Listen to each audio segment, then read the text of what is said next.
钱明明省着花，口袋却越来越瘪。新闻里总说经济在增长，可咱们的工资好几年没动静了。一翻看那些经济学大部头 GDP 量化宽松这些词，看到过日子这么简单的学问，真得靠复杂公式才能搞懂。其实啊，经济学一点都不复杂，是有些经济学家把它弄得太高深了。今天咱们就聊一本特别的书，小岛经济学。他用一个超级简单的故事，把人类经济从徒手抓鱼到金融危机的全部逻辑讲了个透彻。故事开始在3座小岛上，主人公叫艾博、贝克和查理，他们每天跳进海里徒手抓鱼，一人一条，没存款没贷款，更没有所谓的经济政策，日子过得简单但也脆弱。要是哪天没抓到鱼就得饿肚子，你可能觉得这场景太原始了，但别小看它，所有经济的起点其实都藏在这里。我们现在用的钱、买的房、炒的股，追根溯源，都和这3个岛民怎么弄吃的、怎么攒余粮、怎么过得更好紧密相连，就是帮我们剥掉现实里那些花里胡哨的包装，那些复杂的金融术语、拗口的政策，直接去摸经济的骨头。咱们就从小岛的起点说起，看看艾博那张渔网里藏着什么秘密。鱼怎么变成钱，又为什么会变得不值钱？当政府也插手进来，小岛的好日子又是怎么一步步变糟的？你会发现，那些专家们争论不休的难题，答案就藏在3位原始人怎么让鱼变剥的故事里。毕竟经济的本质从来没变过，就是让每个人的日子都能比昨天更踏实一点。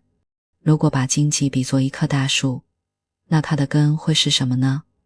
小岛经济学用最原始的场景告诉我们，那就是不子的容器和让明天不饿肚子的智慧。一开始，艾博、贝克、查理3个岛民每天重复着一件事，徒手抓鱼，每个人每天抓一条，帮好吃饱，不剥不少。这就是最原始的经济状态。所有人都被今天能不能吃饱这个问题困住，根本没时间想别，但人总是有欲望的。艾博有一天晚上望着星空琢磨，难道这辈子就只能天天抓鱼吗？他想做件像样的棕榈叶衣服，想盖个遮风挡雨的棚子，甚至想拍部小岛纪录片，可这些想法都需要时间，但他所有的时间都用来抓鱼了。突然，艾博灵光一闪，是不是就能少花点时间抓鱼？他想到了渔网，用棕榈树皮搓绳子，编一张能罩住鱼的网，这藏着经济增长的第一个秘密。艾博决定织网，但织网得花1天时间，这意味着他当天就没鱼吃，得饿肚子。贝克和查理都笑他傻，劝他别疯了，要是网没用，你连明天的鱼都吃不上。可艾博咬着牙坚持了，他饿着肚子搓绳子编网，当天晚上饿得睡不着，只能靠想象未来的鱼来充饥。渔网奏效了，艾博用网1小时就抓到了1条鱼，一天下来抓了2条。这个简单的故事藏着经济学最核心的概念，资本不是天上掉下来的，它本身不能吃，但能帮它捕更多的鱼。为了造这张网，艾博必须牺牲当天的鱼，也就是延迟消费，还要承担渔网可能没用的风险。这和人类历史上所有的进步都一样，原始人打磨石器得先放下手里的跛子，农民造犁得先饿着肚子攒木材，工厂主盖厂房得先不打钱花在享乐上。没有谁能不付出代价就拥有生产工具，这就是经济增长的起点，先苦后甜，而不是先甜后苦。艾博有了渔网，每天能捕2条鱼，吃1条，剩1条。贝克和查理看着眼馋，也想织网，可他们不愿意饿肚子。于是贝克提议艾博，你借我们1条鱼，等我们织出网后还你2条。艾博心动了，他可以选择把多余的鱼存起来自己吃，如果借出去，虽然要承担他们织不出网的风险，但一旦成功，最后他选择了借鱼。贝克和查理用借来的鱼熬过了织网的那一天，很快也成了每天捕2条鱼的人。这下小岛每天的鱼从3条变成了6条，所有人都比以前更富有了。这里藏着第二个关键逻辑，储蓄的价值在于让资源流向能创造更多价值的人。艾博的鱼又是自己存着，永远只有1条，但借给贝克和查理却能变成2条，因为他们能用这1条鱼藏网创造更多的产出。这就是借贷的本质，不是剥削，而是合作。就像现实中，银行把普通人的存款借给创业者开公司，创业者赚了钱，连本带利还给银行，银行再把利息分给储户，所有人都因为资源被用好而受益。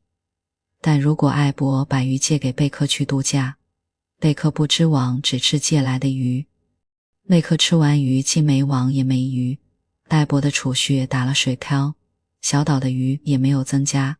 这就是为什么借钱本身没错，关键在于你借钱干什么。有了第一次的成功，艾博成了岛上的银行家，但他慢慢发现，不是所有借鱼的人都一样。第一种是生产贷款，有人借鱼买材料，说能每天捕20条鱼。这种贷款艾博觉得值得借，因为捕鱼器能创造更多鱼。归还贷款没什么问题。有人借鱼去冲浪度假，收回来再捕鱼还，因为度假不会让他多捕鱼。最后大概率还不上，只能欠着债饿肚子。第三种是应急贷款，有人突然生病，好几天不能捕鱼，借鱼救命，因为不借可能会死人，而这个人病好后能继续捕鱼还钱，对小岛整体来说是有好处的。这3种贷款对应着现实中我们遇到的3种借钱情况，一种是创业者贷款开公司，也就是用信用卡买包旅游，只会越欠越多；另一种是突发重病借医药费，也就是应急贷款。可惜现在很多人搞反了，把消费贷款当福利，把生产贷款当负担。就像有人刷信用卡买最新的手机，却不肯借钱学一门能加薪的手艺。这可不是在利用储蓄，而是在透支未来。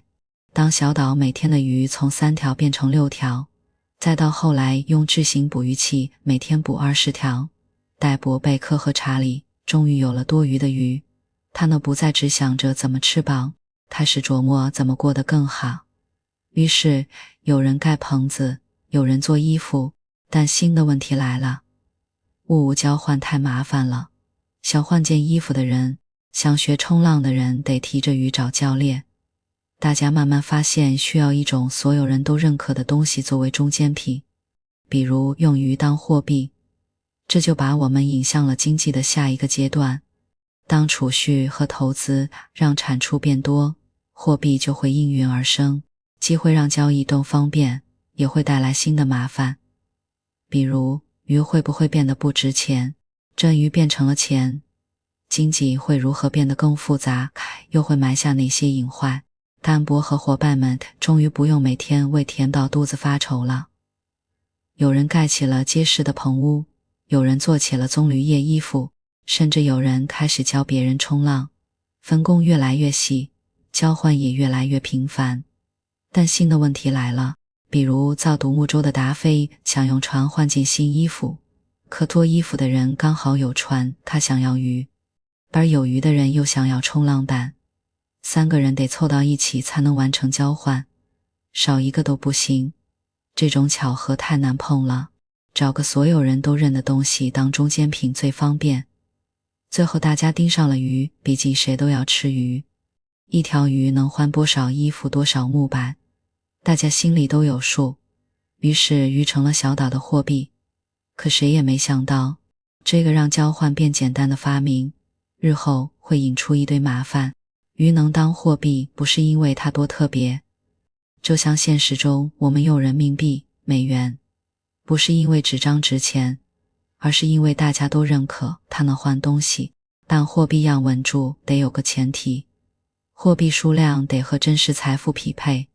岛上每天捕100条鱼，就最多只能有100条鱼的货币流通。如果有人抠透把1条鱼切成2条卖，看着货币变多了，可真实的鱼并没有增加，最后只会让每条鱼的分量变轻，这就是通货膨胀的雏形。一开始小岛的鱼币很靠谱，有人想造新的捕鱼器，就用鱼买材料。货币就像润滑剂，擅长盖房的人专心盖房，擅长捕鱼的人专心捕鱼，整个岛的产出越来越高。可当鱼币从真实的鱼变成鱼帮储备券，也就是纸质货币时，事情开始变味了。有人发现印钞票比捕鱼容易多了，只要多印点纸就能换别人辛苦捕的鱼。这种走捷径的想法成了日后麻烦的根源。有了货币，市场变得更活跃了。达菲造独木舟的故事最能说明市场的作用。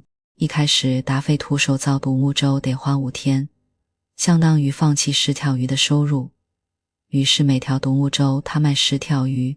后来他省吃俭用，造了把木工刀，3天就能造1艘，成本降到每艘独木舟只要6条鱼。于是他把价格降到8条鱼，自己还能赚2条，买船的人也比以前省了2条鱼。这就是效率提升带来的好处，生产者赚钱。更妙的是，达菲的同行看得他赚钱，也学着造木工刀。最后大家都能3天造1艘船，竞争之下，价格降到了6条鱼，刚好覆盖成本，谁也赚不到超额利润。但整个岛的人都能用更便宜的价格买到船，竞争逼着大家提高效率，最后让所有人受益。就像现实中手机电脑越来越便宜，而是因为技术进步和竞争，让生产效率越来越高。可有人不明白这个道理，觉得东西越来越便宜是坏事。他能忘了，如果达菲不造木工刀，大家可能永远要有10条鱼才能买到1艘船。物价下降不可怕，可怕的是没东西可买。慢慢的，岛上鱼越来越多，可鱼放久了会坏，还怕被偷。一个叫麦克斯的人瞅准机会，开了个恒温储藏室，开了家放心银行，帮人存鱼，还付点利息。同时他把存起来的鱼借给需要的人，收点更高的利息，干去中间的差价。其实也是集中零散的储蓄，交给能让它变多的人。比如有人想造巨型捕鱼器，自己存不够，银行就把10个储货的10条鱼凑起来借给他。捕鱼器造好后，借钱的人连本带利还120条，银行抽10条当手续费，剩下的10条分给储户。储蓄就这样变成了更多的财富，就是不能乱借钱。如果麦克斯把鱼借给想用催眠术捕鱼的骗子，储户来取钱时，银行就拿不出鱼了。这就是挤兑。现实中，2008年金融危机时，很多银行就是因为把钱借给还不起房贷的人，最后差点破产。可惜后来的银行家忘了这个规矩。当鱼帮储备券，也就是纸币代替真鱼后，银行发现印钞比管钱容易多了，反正储户取的是纸不是真鱼，只要没人发现纸币背后没有足够的真鱼，就能币值印下去。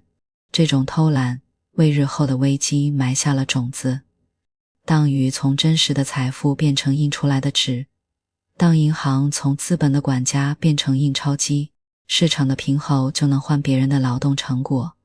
谁还愿意辛苦捕鱼造工具？有人发现借钱不用还，攒着印新钞就能堵窟窿，谁还会踏踏实实干活？更糟的是，政府也盯上了货币。弗兰基议长为了讨好选民，开始印钞花福利，给没工作的人发鱼券，给盖棚屋的人发补贴。表面上大家手里的钱变多了，可真实的鱼并没有增加，最后只能是钱越来越多，鱼越来越小，物价飞涨，辛辛苦苦攒的钱不知不觉就贬值了。到这里我们终于明白，货币和市场本身不是问题，问题出在把货币当成财富，把印钞当成创造财富。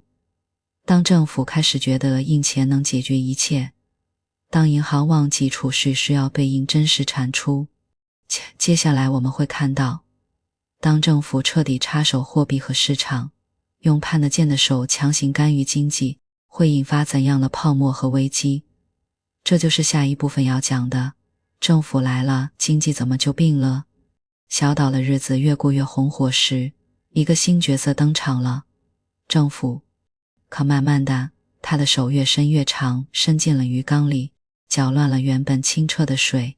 最早的小岛没有政府，艾博、贝克和查理靠默契解决纠纷，遇到海盗就一起扛，可人多了，麻烦也多了。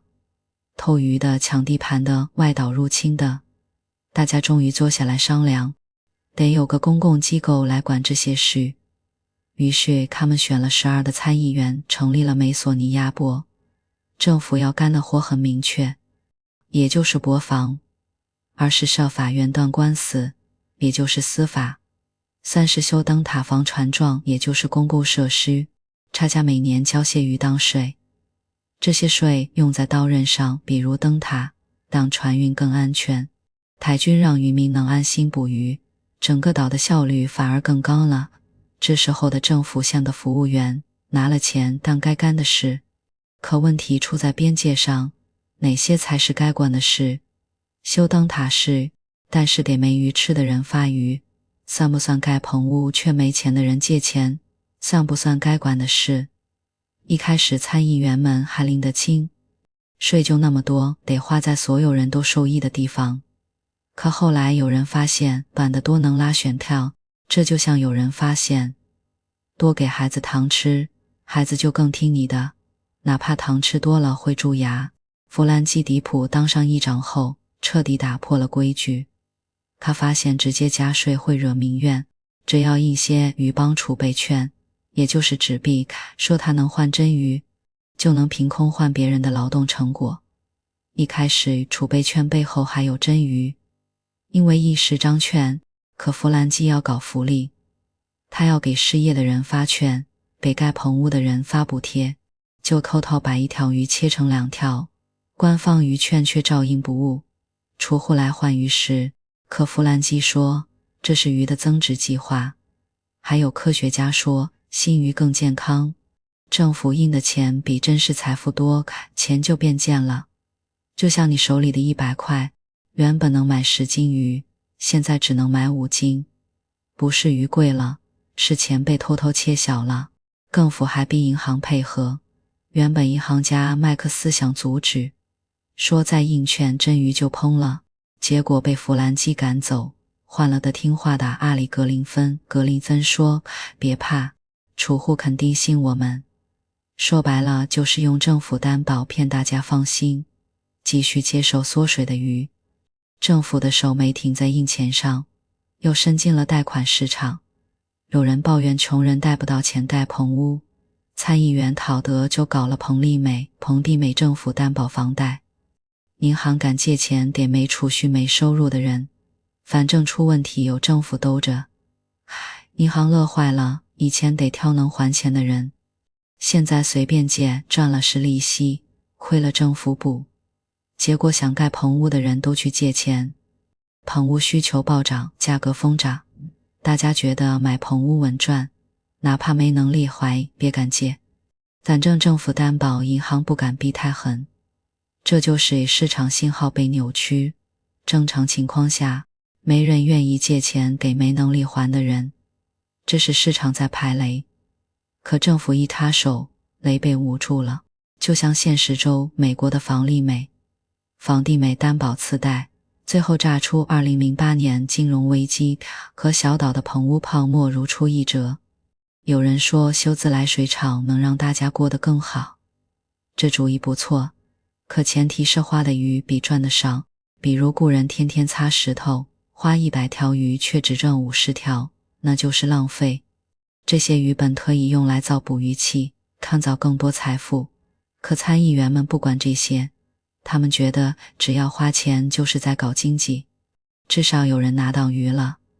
这种为了花钱而花钱的逻辑，就像给饿肚子的人喂糖，暂时不饿了，可营养一点没增加，最后只会更虚弱。政府一旦尝到印钱干预的甜头，弗兰奇之后，宾地议长搞失业救济鱼券，奥库达议长搞美洲骆驼计划，也就是用新动物代替驴子，其实没人需要，理由都是刺激经济。可经济的真相是，财富来自生产，不是印钱或花钱。小岛的真鱼就那么多，政府印的券越多，盖了棚屋越多，没人住的空棚屋就越多。大家看着手里的券变多，却发现能买到的东西越来越少。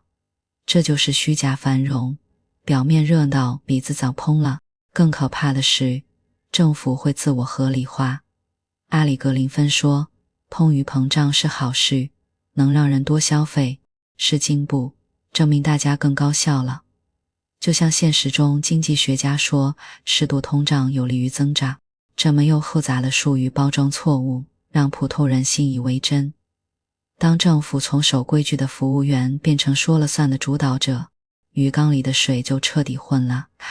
他用印钞稀释储蓄，用担保补利浪费，用项目挤占生产资源，就像有人在鱼缸里乱加调料，鱼迟早会生病。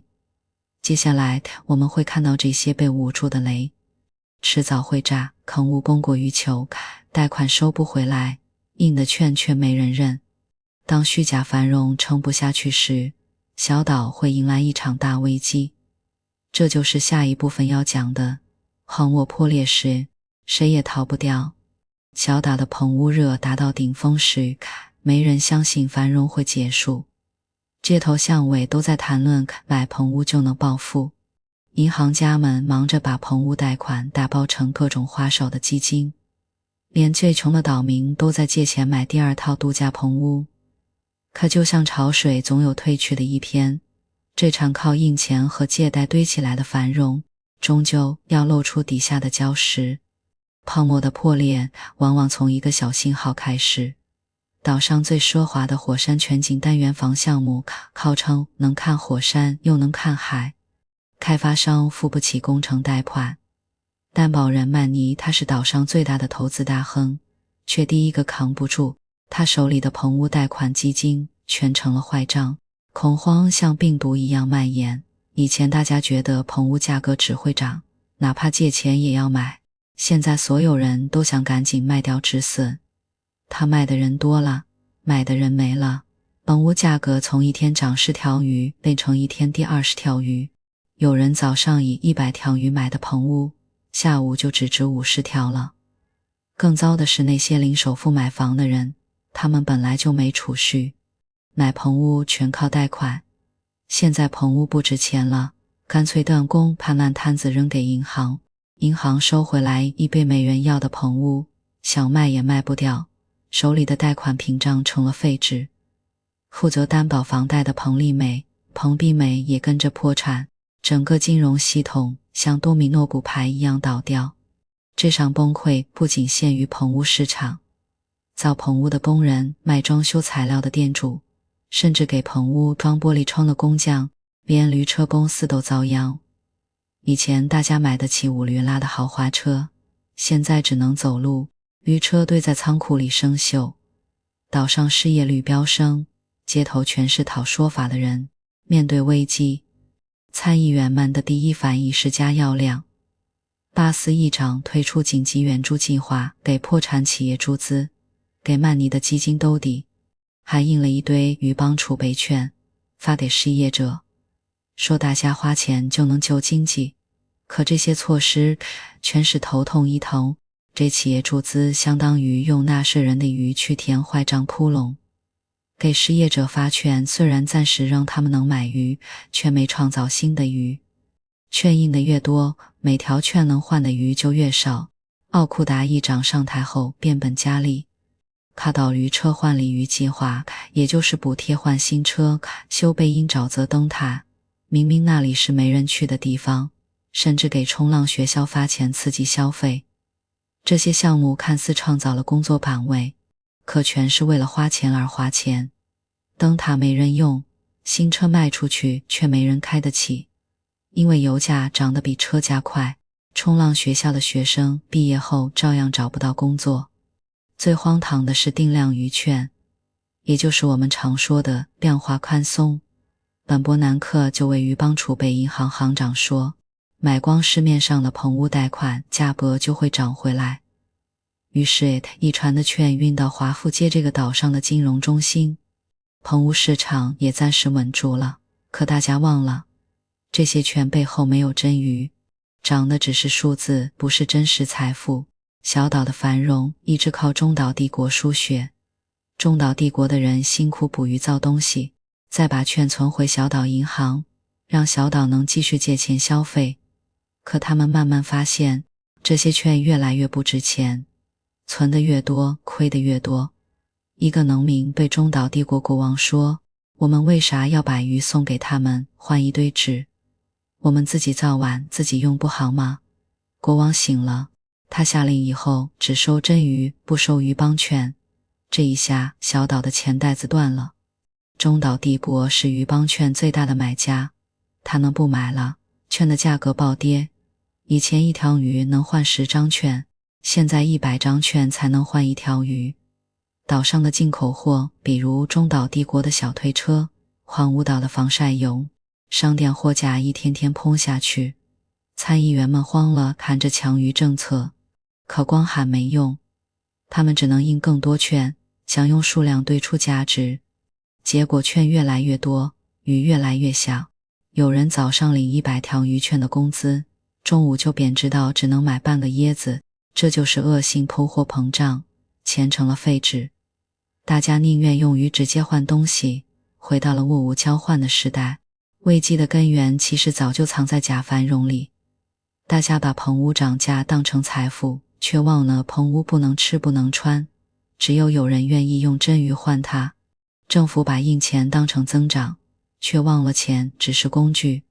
没有捕鱼和造工具的生产，整个岛沉迷借钱消费，却忘了借来的鱼迟早要还，而且要还更多。当泡沫破裂，这些问题全暴露了。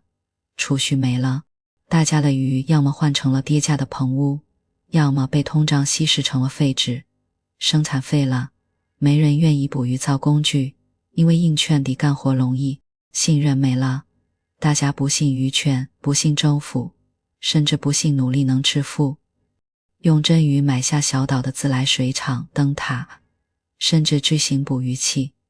他们带走了所有能创造价值的东西，留下一堆没人要的鱼帮券。道库达议长站在空荡荡的码头，终于问出那句话，还有谁会织渔网？我们该自己捕鱼了。这场危机撕开了所有伪装，没有生产支撑的繁荣都是泡沫，靠印钱和借贷续命。小岛的教训也是现实的镜子。当一个国家沉迷举债消费、金融投机，而不是储蓄、生产、创新，迟早会走到这一步。可危机也不是终点。中岛帝国转身之后，自己造东西，自己消费，生活慢慢好起来。小岛虽然跌回原点，但有人开始重新织网，轴心捕鱼，找回饿肚子也要攒资本的初心。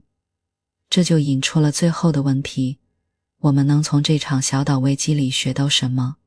怎样才能避免重蹈覆辙？经济的本质从未变过，能让日子变好的从来只有那几样东西。合上小岛经济学，你会发现经济的道理从来没那么复杂过。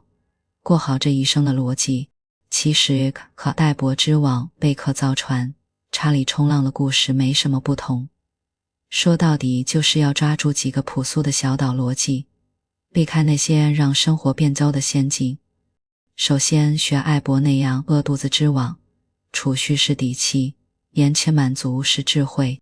艾博最了不起的不是织出了网，而是他愿意饿一天肚子的勇气。对普通人来说，这就是储蓄的本质。不把所有收入都花在当下，留一部分给未来的渔网。有人说钱贬值太快，存钱没用。可小岛的故事告诉我们，贬值的是印出来的纸，不是真实的储蓄。艾博存的是鱼，哪怕后来鱼币缩水，他的网还在，捕鱼的能力还在。对我们来说，储蓄不一定是存现金，也可以是学一门手艺，买一套工具，这些能补更多余的资本，才是抗通胀的硬通货。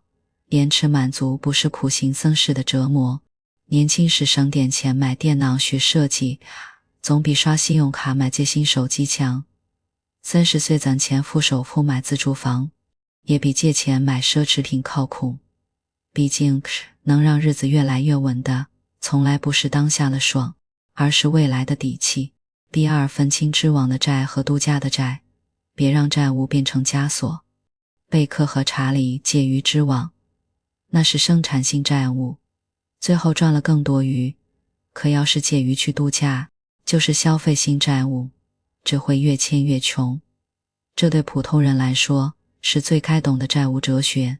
房贷如果是为了有个稳定的家，能安心工作，只要月供不超过收入的 30%， 就是良性的。但信用卡透支买包、网贷旅游，就是把明天的鱼提前吃掉，迟早要饿肚子。现实中，多少人被精致穷绑架，月薪5000却背着2万的包包、3万的手机，最后靠借新还旧度日。这和小岛居民介于度假，结局不会两样。记住，债务不可怕，可怕的是债务不能让你变得更能赚钱。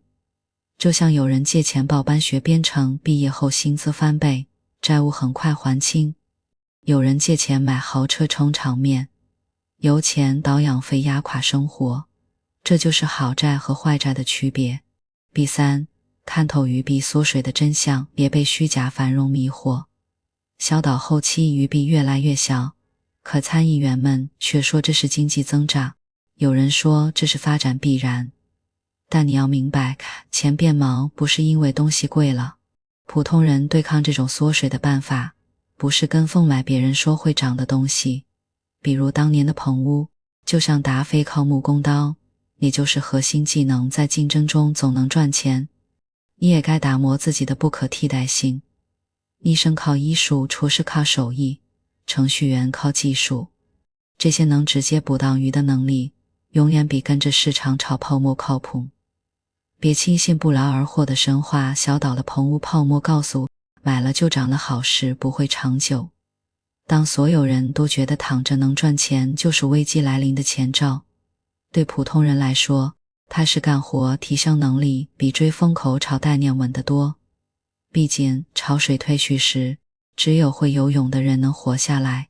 第四，政府的糖别乱吃，警惕免费的午餐。富兰基一爪动鱼帮储备券发福利，看似人人受益，最后却让所有人的鱼都变小了。这提醒我们，政府的刺激政策、福利补贴，本质是用大家的钱干大家的事，可一旦办砸了，后果要所有人扛。比如过度宽松的房贷政策，像小岛的彭丽美、彭地美担保，让没能力买房的人也贷到了款，最后泡沫破裂，变老是还贷的人都跟着遭殃。对普通人来说，要学会识别政策糖衣，比如补贴的新能源汽车、鼓励的创业项目、兜底的投资产品。天下没有免费的午餐，政府的行业往往藏着你看不见的成本。经济的本质就是把日子过踏实。